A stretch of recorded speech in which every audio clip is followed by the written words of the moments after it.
Hey,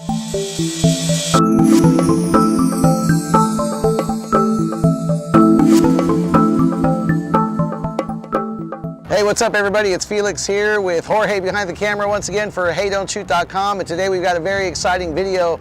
We're comparing two awesome little lenses, the Samyang / Rokinon 35mm f2.8 and of course the Sony Zeiss 35mm f2.8. We're here in El Paso, Texas at an event called Eat the Street, which has just got a bunch of different food trucks. A lot of people here, so it should make for excellent street photography opportunities. Now, as many of you know, these two little lenses have been talked about quite a bit, mostly due to their small size. This Samyang 35mm comes in at something ridiculous like 85 grams. It's super, super small and lightweight. We're gonna shoot it today on the brand new A7III. We're also gonna shoot it on the A7R II. The Zeiss lens at 35mm f2.8 is just a little bit bigger. It's 120 grams, but also super lightweight, also very small. I think a little better build quality. It's weather and dust resistant, whereas the Samyang is not weather and dust resistant. But both fantastic lenses. We're gonna do some street photography and check them out. Thanks for watching. Jorge and I had gone out to shoot the Zeiss 35mm a couple of months ago. But when he told me he had purchased the Samyang 35mm along with the brand new Sony A7III, well, I just knew we had to compare these two fine lenses. The Zeiss, in my opinion, is a superior, finely crafted lens. It's probably my favorite street photography lens. But Jorge now has 3 kids, so he's a little bit more budget conscious than I am. So the Samyang, I think, got his attention for that reason. But is the Zeiss worth that extra money? Let's find out. As I mentioned, we're shooting both of these lenses on the Sony A7R II and the new Sony A7 III. Needless to say, both are outstanding camera bodies which delivered fantastic results from both lenses. Don't be confused, Samyang and Rokinon are the names used by the same manufacturer. They are the exact same lens. Which name you get just depends on what part of the world you buy it.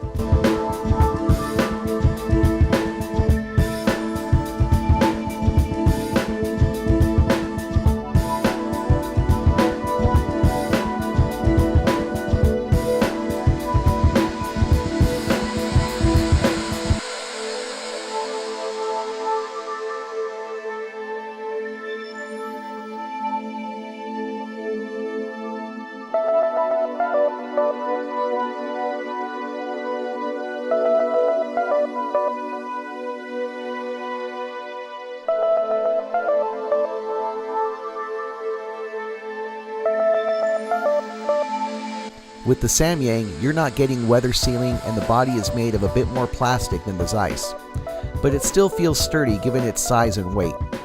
As you can see, however, the image quality compares quite well to the more expensive Zeiss. Other considerations are that the autofocus is slightly slower, especially in low light, and the focus motor does make a little bit of noise, but not much. It features 7 blades and is constructed with 7 glass elements in 6 groups, if any of that matters to you.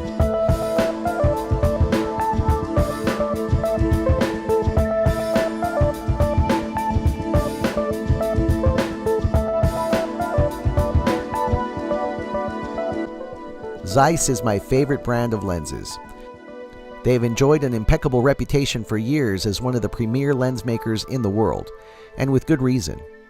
However, you will be paying more money to get that blue Zeiss logo on the side of your lens. I absolutely love this lens.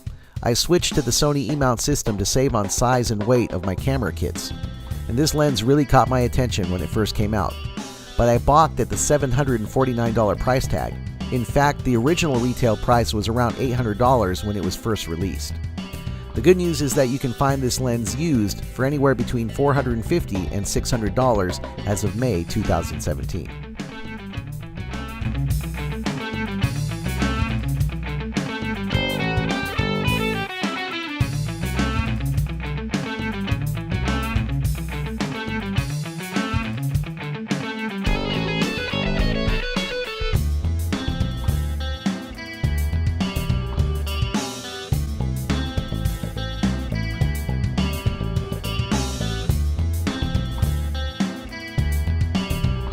My bottom line is that the Samyang is a perfectly capable prime lens and is a fabulous bargain for the price.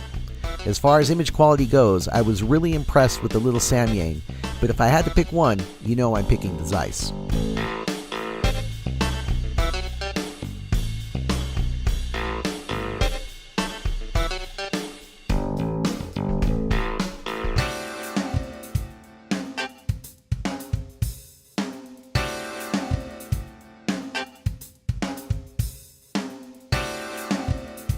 And you'll know where that extra money goes when you twist the Zeiss onto your Sony E-mount camera.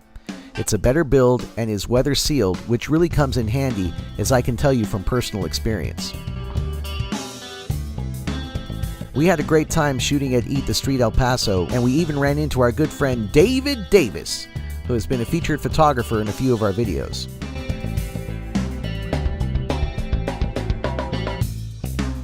And now let's take a look at a few more images from today's shoot.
All right, so we just got through shooting the Samyang 35mm f2.8 versus the Zeiss 35mm f2.8. We shot them on full frame sensors, the brand new A7III and the A7R2, and we also shot it on the crop sensor A6300.